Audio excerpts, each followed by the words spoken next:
വിഷ്ണുശാലിനിയുടെ ഇന്നത്തെ എപ്പിസോഡിൽ ശാരിക അങ്ങ് ഭക്ഷണം എടുക്കാനായിട്ട് അടുക്കളയിലേക്ക് പോകുമ്പോൾ ഗോപാലകൃഷ്ണനോട് അങ്ങ് ദേഷ്യപ്പെടുകയാണ് ശാരദാമ്മ. ഗോപാലേട്ടൻ എന്തുദ്ദേശിച്ചാണ്?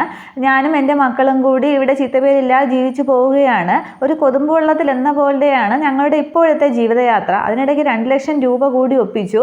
ഇനി ഈ ചീത്തപ്പേര് കൂടി ഞങ്ങൾക്ക് സമ്പാദിക്കാനായിട്ട് വയ്യ. ഗോപാലേട്ടൻ എത്രയും പെട്ടെന്ന് ഇവിടെ നിന്ന് പോകണം. ഞങ്ങളോട് അല്പമെങ്കിലും സ്നേഹമുണ്ടെങ്കിൽ ഇവിടെ നിന്ന് ഇറങ്ങി പോകണമെന്ന് പറയുമ്പോൾ ഗോപാലകൃഷ്ണൻ ആകെ വിഷമാവുകയാണ്. ഞാൻ പൊയ്ക്കോളാം എന്ന് പറയുമ്പോൾ ഊണിനുള്ള കാശ് എടുത്ത് തരാമെന്ന് ശരതം പറയുന്നുണ്ട്. അന്നേരം അത് ഉച്ചയ്ക്കത്തേക്കല്ലേ, രാത്രി പിന്നെ എന്ത് ചെയ്യുമെന്ന് ചോദിച്ചിട്ട് വേണ്ടാന്ന് പറഞ്ഞങ്ങ് ഗോപാലകൃഷ്ണൻ ഇറങ്ങുന്നുണ്ട്. അതേസമയം ശാരിക ഭക്ഷണമാക്കിയിട്ട് വരുമ്പോൾ അച്ഛൻ എവിടെ പോയി ചോദിക്കുമ്പോൾ എങ്ങോട്ടോ പോയി, എനിക്കറിയില്ല, നീ പോയി അന്വേഷിക്കുന്നൊക്കെ പറഞ്ഞ് ശാരദാമ്മ ദേഷ്യപ്പെടുകയാണ്. തുടർന്ന് ശാരിക അങ്ങ് പുറത്തേക്ക് വരുമ്പോൾ ഗോപാലകൃഷ്ണൻ മുറ്റത്തേക്ക് ഇറങ്ങിയിരുന്നു. തുടർന്ന് അച്ഛൻ എങ്ങോട്ട് പോവുകയാണെന്നും പറഞ്ഞ് ഗോപാലകൃഷ്ണൻ്റെ കൈ പിടിക്കുകയാണ്. അന്നേരം ഞാൻ ഇങ്ങോട്ട് വരാൻ പാടില്ലായിരുന്നു, ഞാൻ പോകുന്നു എന്നൊക്കെ പറയുമ്പോൾ നിർബന്ധപൂർവ്വം ശാരിക ഗോപാലകൃഷ്ണനെ പിടിച്ചു വലിച്ചുകൊണ്ട് അകത്തേക്ക് പോകുന്നില്ല, ഹോട്ടലിലേക്ക് പോവുകയാണ്. അതിനുശേഷം ഹോട്ടലിൽ ഇരുത്തിയ ശേഷം ഞാൻ ഇപ്പോൾ വരാമെന്നും പറഞ്ഞ് ഭക്ഷണമൊക്കെ എടുത്തുകൊണ്ട് വന്ന് ഇലയൊക്കെ ഇട്ട് ഗോപാലകൃഷ്ണനുള്ള ഭക്ഷണം വിളമ്പുകയാണ്. തുടർന്ന് വേണ്ട മോളെ, ഞാൻ വരാൻ പാടില്ലായിരുന്നു എന്നൊക്കെ പറയുമ്പോൾ ആര് പറഞ്ഞു? അമ്മ പറഞ്ഞു. അമ്മയ്ക്ക് അച്ഛനോട് സ്നേഹം മാത്രമേ ഉള്ളൂ, പിന്നെ പല അനുഭവങ്ങളും മനസ്സിൽ നിന്ന് മറയ്ക്കാനായിട്ട് സാധിക്കില്ല. അച്ഛൻ ആശുപത്രി കിടന്നപ്പോഴേക്കും അമ്മ ഒരു രാത്രി പോലും ഉറങ്ങിയിട്ടില്ല, അമ്മയ്ക്ക് സ്നേഹം മാത്രമേ ഉള്ളൂ എന്ന് പറഞ്ഞിട്ട് അച്ഛൻ കഴിക്കുന്നില്ലെങ്കിൽ ഞാനും കഴിക്കില്ല എന്ന് പറഞ്ഞ് പിണങ്ങിയൊക്കെ ഭാവിക്കുന്നുണ്ട്. തുടർന്ന് ഗോപാലകൃഷ്ണനെ പിടിച്ച് അവിടെ ഇരുത്തുകയാണ്. എന്നിട്ട് ഭക്ഷണം വിളമ്പി മുഴുവൻ കഴിച്ചിട്ടേ ഞാൻ പോകും. സ്കൂളിൽ പഠിപ്പിക്കുമ്പോഴൊക്കെ അച്ഛൻ എന്നുള്ള ഒരു ആഗ്രഹം നമുക്കില്ലായിരുന്നു. പല കുട്ടികളും അച്ഛൻ്റെ കൂടെ കാര്യങ്ങൾ പറയുമ്പോഴൊക്കെ ഞങ്ങൾ വേദനിച്ചിട്ടേ ഉള്ളൂ. ഇനി എന്തായാലും അച്ഛനെ ഞങ്ങൾ വിട്ടുകളയാൻ ഉദ്ദേശിക്കുന്നില്ല, അച്ഛൻ്റെ ഇവിടെ നിന്ന് പോവല്ലേ എന്നൊക്കെ പറയുമ്പോൾ ഇല്ല മോളെ ഞാൻ പോവില്ല എന്നൊക്കെ ഗോപാലകൃഷ്ണൻ പറയുന്നുണ്ട്. തുടർന്ന് ഭക്ഷണം കഴിക്കാൻ പറയുമ്പോൾ ഗോപാലകൃഷ്ണൻ ആദ്യം ആ ഭക്ഷണം എടുത്ത് ശാരികയുടെ ഇത് മോൾക്ക്, എൻ്റെ മോൾക്കെന്ന് പറഞ്ഞ് ശാരികയുടെ വായിലേക്ക് വെച്ചിടുകയാണ്. തുടർന്ന് ശാരികയും ഭക്ഷണം വാരി ഗോപാലകൃഷ്ണന് കൊടുക്കുന്നുണ്ട്. തുടർന്ന് രണ്ടുപേരും അങ്ങ് കരയുകയാണ് ഭക്ഷണത്തിൻ്റെ മുമ്പിരുന്ന്. ഇതേസമയം ശാരദാമ്മയാണെങ്കിൽ അകത്തോട്ടും പുറത്തോട്ടും ഒക്കെ നടക്കുകയാണ്. ഗോപാലകൃഷ്ണനോട് പോകാൻ പറഞ്ഞത് ശാരദാമ്മയ്ക്ക് വലിയ വിഷമം തന്നെയാണ്. പക്ഷേ പുറത്തുള്ള വേറെ കാര്യങ്ങൾ ആലോചിക്കുമ്പോൾ ഗോപാലകൃഷ്ണനെ അവിടെ നിർത്താനും ശാരദാമ്മയുടെ മനസ്സ് അനുവദിക്കുന്നില്ല. ഇതേസമയം ശാലിനിയാണെങ്കിൽ വിഷ്ണു തന്നോട് ദേഷ്യപ്പെട്ടതും അടിക്കാൻ കൈവങ്ങിയതും ഒക്കെ ഓർത്തിങ്ങനെ വിഷമിച്ചിരിക്കുകയാണ്. തുടർന്ന് ആ സമയത്ത് വിഷ്ണു വെളിയിൽ നിന്ന് കമലിനെ ഫോൺ ചെയ്യുകയാണ്. എന്ത് ജോലിയായാലും കുഴപ്പമില്ല, നീ അന്വേഷിക്കുന്നൊക്കെ പറഞ്ഞ് ഫോൺ വെച്ചിട്ട് അകത്തേക്ക് കയറി വരുമ്പോൾ ശാലിനി അങ്ങനെ വിഷമിച്ചിരിക്കുകയാണ്. തുടർന്ന് വിഷ്ണുവിനെ കാണുമ്പോൾ ശാലിനി പെട്ടെന്ന് കണ്ണൊക്കെ തുടച്ചിട്ട് ചാടി എഴുന്നേൽക്കുന്നുണ്ട്.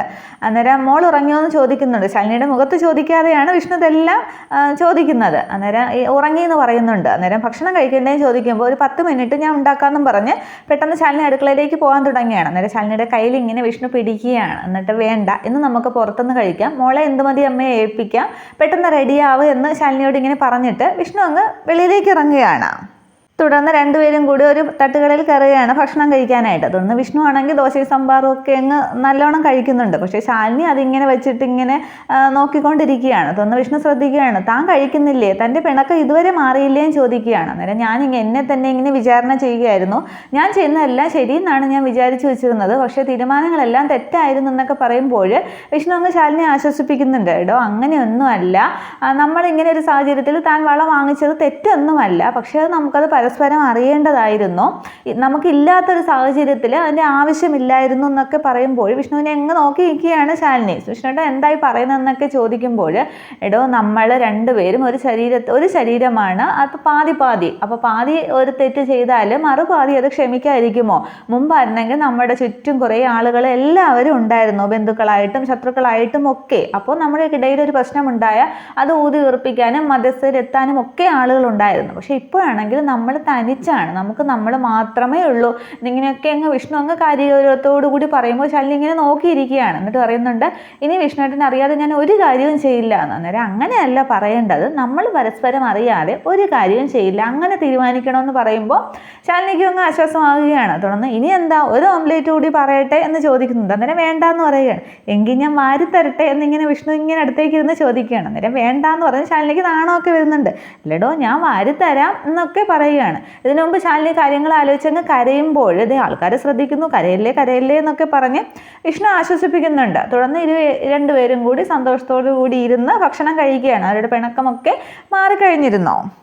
ഇതേസമയം കമലനും വിജിലയും കൂടി അവിടേക്ക് വരികയാണ്. അന്നേരം ആശാനി ഏട്ടത്തിയമ്മയെന്നും പറഞ്ഞ് അവർ ആ തട്ടുകടയിലേക്ക് കയറുന്നുണ്ട്. അന്നേരം ഇതെന്താ വിജിലയുമായിട്ട് എന്ന് ചോദിക്കുമ്പോൾ അത് ചെറിയൊരു കേസുണ്ട് ആശാനെ. അയൽപക്കത്തെ മോളി ചേച്ചിയുടെ വീട്ടിൽ നിന്നും പിന്നെ കമ്മൽ വാങ്ങിച്ച് പണയം വെച്ചു. ആ കേസ് ഇപ്പോൾ വിചാരണയ്ക്ക് എടുത്തിരിക്കുകയാണ്. ഒരു ചിക്കൻ ഫ്രൈയിലേ അത് തീരുകയുള്ളൂ, അതുണ്ടെങ്കിൽ എനിക്ക് വീട്ടിൽ കയറാൻ പറ്റുള്ളൂ എന്നും പറഞ്ഞ് കമലൻ പറയുകയാണ്. അന്നേരം ശാലിനി ചോദിക്കുന്നുണ്ട്, അപ്പോൾ അതും ആ കേസും കമലിന് വേണ്ടി എടുത്തതാണോ എന്ന്. അന്നേരം അതേന്നിങ്ങനെ കമലൻ അങ്ങ് ചമ്മി പറയുകയാണ്. അന്നേരം അതെന്താണെന്ന് ചോദിക്കുമ്പോൾ വിഷ്ണു ചോദിക്കുകയാണ്. അന്നേരം അതൊക്കെ ഡീറ്റെയിൽ ആയിട്ട് പറഞ്ഞുതരാമെന്ന് പറയുന്നുണ്ട്.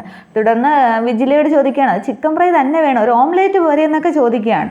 അന്നേരം കേസ് ഒതുക്കി തീർക്കണമെങ്കിൽ മോളി ചേച്ചിയോട് പറഞ്ഞ് നിൽക്കണമെങ്കിൽ മതി, ഇല്ലെങ്കിൽ ഞാൻ പോകണമെന്നൊക്കെ പറഞ്ഞ് വിജില അങ്ങ് ദേഷ്യപ്പെടും. അങ്ങനെ വാങ്ങിത്തരാമെന്ന് പറഞ്ഞിട്ട് അവിടെ ആ തട്ടുകടയിൽ തന്നെ ഒരു ചിക്കൻ ഫ്രൈ കമലൻ പറയുന്നുണ്ട്. ഇതേസമയം കമലൻ വിഷ്ണുവിനോട് പറയുന്നുണ്ട്, ആശാനൊരു ജോലി വേണമെന്ന് പറഞ്ഞില്ലേ, അത് ശരിയായിട്ടുണ്ട്, അത്ര വലിയ ജോലിയൊന്നും അല്ല എന്നിങ്ങനെ പറയുമ്പോൾ ജോലി എന്തായാലും കുഴപ്പമില്ല, ഒരു ജോലി വേണം, അതിന് കൂലിയും വേണം എന്നിങ്ങനെ പറയുമ്പോൾ അപ്പോൾ അതൊക്കെ ഞാൻ ശരിയാക്കിയിട്ടുണ്ടെന്ന് കമലൻ പറയുകയാണ്.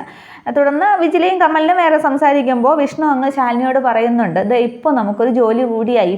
മുമ്പ് കുറച്ച് നാൾ മുന്നേ വരെ നമുക്ക് മുന്നോട്ട് നോക്കിയാൽ കുരുട്ട് മാത്രമായിരുന്നു. ഇപ്പോൾ ദേ ആകാശത്തേക്ക് നോക്കിക്കേ, നല്ല നക്ഷത്രങ്ങൾ എന്നൊക്കെ പറഞ്ഞ് ഇനി നമുക്ക് സ്വപ്നങ്ങൾ കണ്ടു തുടങ്ങാം എന്നൊക്കെ പറഞ്ഞ് അവർ സന്തോഷത്തോടെ ഭക്ഷണം കഴിക്കുകയും നിലാവിനെ നോക്കുകയും ഒക്കെ ചെയ്യുന്നുണ്ട്. തുടർന്ന് കാണിക്കുന്നത് പിറ്റേന്ന് രാവിലെ ശാരദാമ്മയുടെ വീടാണ്. അവിടെ രാജിയും ശാന്തയും ശാരദാമ്മയും കൂടി ആ സംസാരത്തിലാണ്. ഗോപാലകൃഷ്ണൻ അവിടെ താമസമാക്കിയതില്ല. തുടർന്ന് ശാന്ത ചോദിക്കുകയാണ്, അപ്പോൾ അയാൾ ഇവിടെ സ്ഥിരതാമസമാക്കാനാണോ പരിപാടി എന്ന്.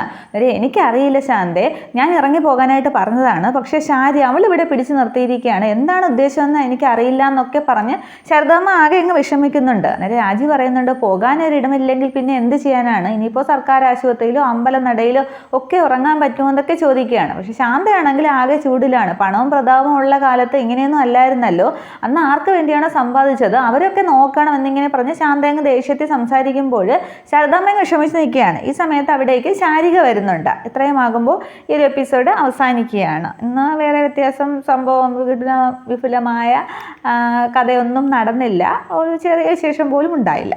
Okay, thank you.